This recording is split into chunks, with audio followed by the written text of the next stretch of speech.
Dirk, thank you to you and the entire Chamber of Commerce team. It's great to see old friends and new friends. And I just appreciate also the great facility that we're in. Isn't this wonderful? So I am pleased that I can talk to you about the state of the 5th Congressional District of Colorado. And I've got some remarks, and I want to also entertain as many of your questions as possible. So I'll do my best to answer those as well. But boy, what a difference a year can make. Since the last time that I talked to you all, the American people have sent a loud and clear message to politicians, one of the loudest that I've ever heard in my lifetime. They're sick and tired of the way that things have been done in Washington, and people want real change in this country. Being your representative at this point in history is a profound responsibility, and I respect that deeply and I appreciate it greatly. As a veteran member of the Republican Congressional Majority and as a steadfast supporter of President Donald Trump, I am now better positioned than I ever have been to have a powerful and lasting impact on your behalf for the 5th Congressional District. Just the other day, I was standing with President Trump and some of my colleagues in the Oval Office. There, he signed our resolution repealing a job-killing, last-minute energy regulation put out by the Obama administration.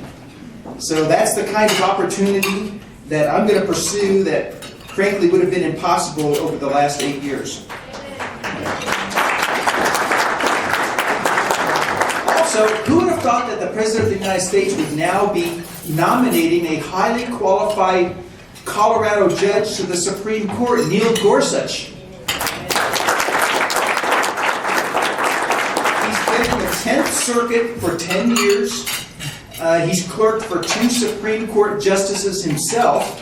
He graduated from Harvard Law School. And I'm going to take just a moment and brag about one of my children. My youngest son graduated from Harvard Law School last year. So it's really a good school. I never applied when I went to Kansas Law School. I never applied to Harvard, so they never turned me down. just for the record, I've never been rejected by them. But our Senator Michael Bennet has been silent on this issue, and I insist that he come out and support Colorado's own Neil Gorsuch. Now, as we confront a dangerous and complex world, we need to enhance our military readiness, the training, equipping, and personnel necessary to defend our country. Our 5 local military installations are the essential bedrock of our national security needs as well as of our local economy. These facilities and the brave men and women who serve at them won't be any longer neglected or ignored, and that is great news. With a new administration and a unified Republican government, we finally have the opportunity to rebuild and repair the military the way we should. We need to strengthen the Army, Air Force, Navy, and Marine Corps, and give each branch of the military the funding they need to answer the call of duty. President Trump and Secretary of Defense Mattis are committed, as am I, to growing, strengthening, and improving our military. As a senior member of the House Armed Services Committee, I will be in on all of the discussions and debates, advocating for every dollar, every mission, every billet, and every program, as Dirk has said, for Fort Carson, Peterson, Shreveport, Cheyenne Mountain, and the Air Force Academy. The years of service I've given to the committee and the relationships I've built will allow me to contribute in real ways to our national and local security and economy. And our region, once again, is the backbone of our national defense. By working with the many local and state partners who are also dedicated to advancing national security, starting right here in the Pikes Peak region, and many of whom are sitting in this room right now, we will do great things. Now, veterans are the brave and selfless who walk among us. I see many veterans in our room today, and I appreciate every one of you. We have a solemn obligation to honor the outstanding service they have provided. Too often in the past, the Veterans Administration has failed to live up to that obligation. The stories and the complaints that I've heard from Colorado citizens and from around the country have made it clear that we are way overdue for major reform at the VA. While there are many dedicated professionals in the organization and many veterans are happy with their current system of care, the current system is still failing too many veterans. That's why I've introduced H.R. 611, the VA Accountability First and Appeals Modernization Act of 2017. By allowing VA leadership the flexibility to root out and terminate the hurtful, harmful, and indifferent employees that are festering in the organization, H.R. 611 would lead to real improvements and lasting changes. It also aligns with the goals and intentions of President Trump. And I've already met with White House officials tasked with implementing VA reforms to discuss this bill. I've also put forward the Caring for Our Heroes in the 21st Century Act. This ambitious bill is a foundational overhaul of the VA system that would reshape the department and allow it to better provide for veterans of every generation. This reform legislation does three things. It separates VHA from the VA bureaucracy, gives veterans the option to seek private health care with their VA funds, and focuses future funding on the needs of veterans with service-connected injuries. If you believe, like me, that reform of the VA is necessary and overdue, I will need you to join me in this fight with your support and assistance. There are always vested interests who find it easier to defend the status quo than embrace needed change. Now, besides our region's national security personnel and assets, we also enjoy wonderful and unique natural resources. Our stunning natural beauty draws us and multitudes of tourists to enjoy our majestic outdoors. Water plays a vital role in the history, health, and prosperity of our region, from the southern delivery system to the acquisition of mountain water rights to groundwater contamination problems. That's why I'm pleased to announce, and Dirk has already said this, that in my latest congressional leadership role, I am now the chairman of the Subcommittee on Water, Power, and Oceans in the House Natural Resources Committee. This subcommittee is responsible for water resources, federal irrigation projects, hydroelectric energy efforts, interstate water issues, fisheries, and more. This new assignment puts me in the middle of important concerns affecting the entire West. So I'm looking forward to working with diverse groups who have a stake in the region's water future. I'm committed to providing the leadership and oversight that I can to ensure stable and clean water supplies for the 5th Congressional District and for all of Colorado. But clean and abundant water is only one piece of the mosaic making up health and the quality of life for Americans. Health insurance is a vital piece. For nearly 7 years, the American economy and millions of citizens have been too often victimized by the convoluted mess that is Obamacare. Repealing and replacing Obamacare is one of the two highest priorities for congressional Republicans this year. Obamacare has been unpopular, expensive, and unworkable. It has made health care less affordable for the average American family, and in many cases, it has decreased access to health care providers and services. When the cheapest available plan forces families to pay over $6,000 in deductibles before they get a penny back, in addition to monthly premiums, health care isn't affordable. Health care isn't accessible when a family has only one insurer to pick from. Health care isn't affordable when premiums cost more than the average mortgage payment. In western Colorado, there are 14 counties where families will have only a single insurance carrier to choose from on the Obamacare exchange. And throughout southern and eastern Colorado, there are 16 counties where families will see an average overall premium increase of more than 40%. Some people have been helped by Obamacare, but it has done more harm than good. Obamacare must be repealed and replaced with a system that recognizes the benefits of the free market, competition, and choice. To address the needs of young people and those with pre-existing conditions, some provisions from the Affordable Care Act will certainly be incorporated into the next generation of healthcare. For example, under a Republican plan, children will stay on their parents' insurance plan until age 26, and states will be required to provide high-risk pools for those with pre-existing conditions. An overhaul of this magnitude is complex, and I wish I could give you every detail of the replacement plan. But what I can tell you is that Secretary Tom Price, a good friend of mine, is an outstanding person to run the Health and Human Services Department and to implement these important reforms. I'm confident that a better, more sustainable American healthcare system will emerge. The second highest priority for congressional Republicans this year is tax reform. Our current tax code is broken beyond repair. Although details are being hammered out, some of the basic principles we are committed to are lowering tax rates, simplifying the tax code for families, eliminating special interests, and incentivizing savings and investment. We also need to cut corporate income tax rates to promote business and job growth. To compete with the rest of the world, we need to reduce America's 35% corporate income tax rate, one of the highest, if not the highest, in the developed world, to 20% or even less. And we need a culture change to make the IRS a customer service friendly organization. Now, I place a lot of stock in the caliber of people who are contributing to our local communities. When Ronald Reagan was president, he kept a placard on his desk with the phrase, "It can be done."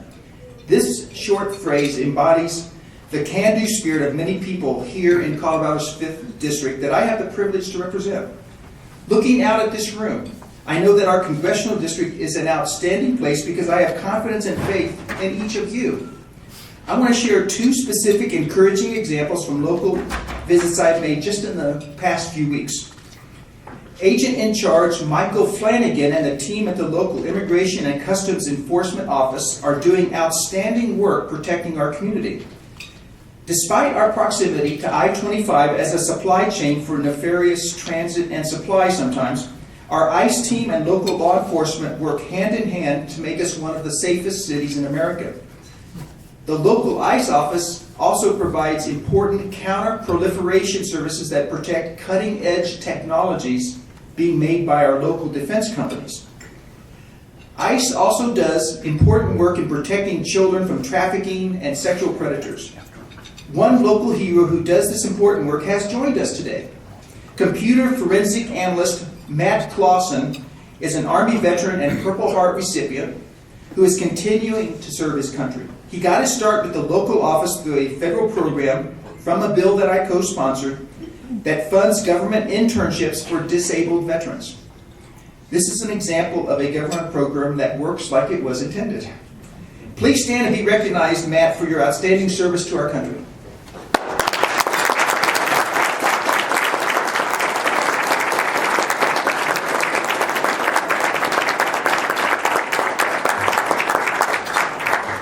When I led the fight 8 years ago alongside County Commissioner Jim Bensberg to bring an ICE office to Colorado Springs, I couldn't have imagined what an essential element of safety and security this office would become. So thank you, Agent Flanagan. You work for us! Do your job! Okay, let me repeat that. I couldn't have imagined what an essential element of safety and security this office would become, so thank you, Agent Flanagan, and the rest of your team, as well as Matt, for your difficult work.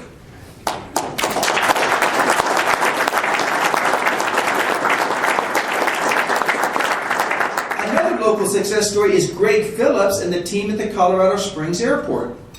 Faced with the challenge of a large airport to the north within easy driving distance, Greg, his predecessor Dan Gallagher, and the whole airport team have buckled down, cut costs, reduced business taxes, increased employments, and added businesses on their property. And let's give them a hand. And Greg, could you stand?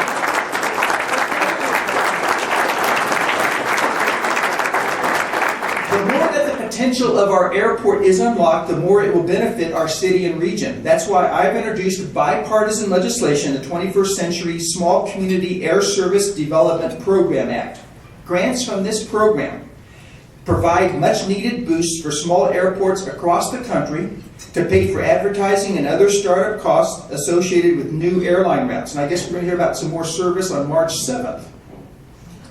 My bill eliminates the current requirement that limits grants to only airports that were classified as small, quote-unquote, in 1997, thereby allowing the Colorado Springs Airport to receive additional funding. My hope is that this legislation will be one more tool that will allow the Colorado Springs Airport to continue its transformation and add more air service to our region. Also, I've been keeping a close eye on the National Cybersecurity Center, Global Supertanker, and the widening of I-25, just to name a few. In each of these initiatives, my staff and I have taken a keen interest in the progress and have helped where we have been able. I appreciated meeting with Ed Rios last week in Washington, and I look forward to working with him as he gets things moving at the National Cybersecurity Center. My staff and I moved bureaucratic mountains to make sure that the global supertanker received the permitting permission it needs to compete for domestic firefighting contracts. They were working overseas, but they couldn't work inside the country, and that was ridiculous. I have publicly also pledged to do everything I can to support the federal assistance necessary to widen I-25 in Douglas County. In addition to these outstanding developments in Colorado Springs, I want to thank everyone who is here today from the other counties of the 5th Congressional District. Teller, Fremont, Chaffee, and Park counties are rich in natural beauty and down-to-earth, hard-working, and patriotic people who are doing great things for their communities and for Colorado. And let me share with you just a few examples. In Chaffee County, Jill Van Deel and the team at Buena Vista's Central Colorado Regional Airport operate a facility that provides vital high-altitude training for our military. In Fremont County, Police Chief Michael De Laurentiis and his small force of 13 police officers keep the peace in a community whose prisons house some of the worst terrorists and criminals in the world. Although there's one less. I guess the blind sheik died the other day. Too bad. In Park County, Sheriff Fred Wagner and his team serve on the cutting edge of drug-related crimes as they confront the explosion of illegal marijuana grows in that county. And in Teller County, local leaders like Commissioner Norm Steen are working hard on innovative ways to accommodate the growth that is coming to their attractive and affordable mountain community. Please join me in thanking these outstanding public servants.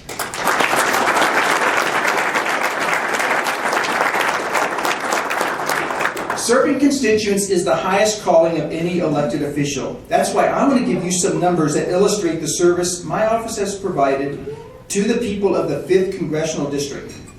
So far, we have completed over 82,000 pieces of constituent correspondence, responded to over 11,000 letters, replied to over 63,000 emails. We have closed nearly 11,000 constituent cases, many of which have resulted in a positive outcome.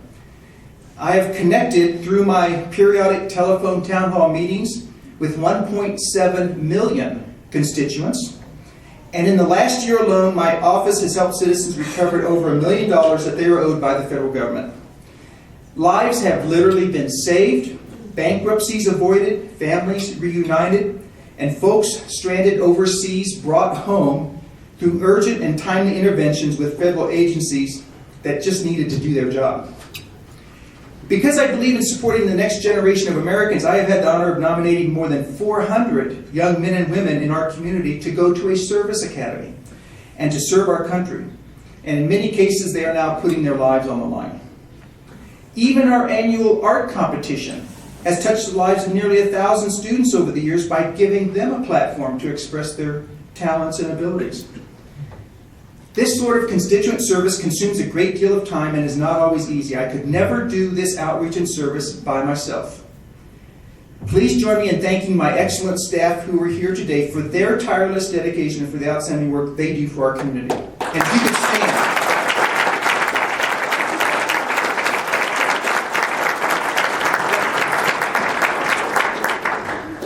Now, when we look back at this moment in history, we will see our people and our community as key players in this time that contributed mightily to American greatness in the 21st century. I'm so excited about what we can do now. We will dream, act boldly, and fight fiercely for our shared dream of freedom, prosperity, security, and opportunity. No longer will people talk about a new normal of American decline. Thank you for giving me the opportunity to help lead our nation and our region to a brighter future. We will take our many strengths as a community, both man-made and natural strengths, and make them even stronger.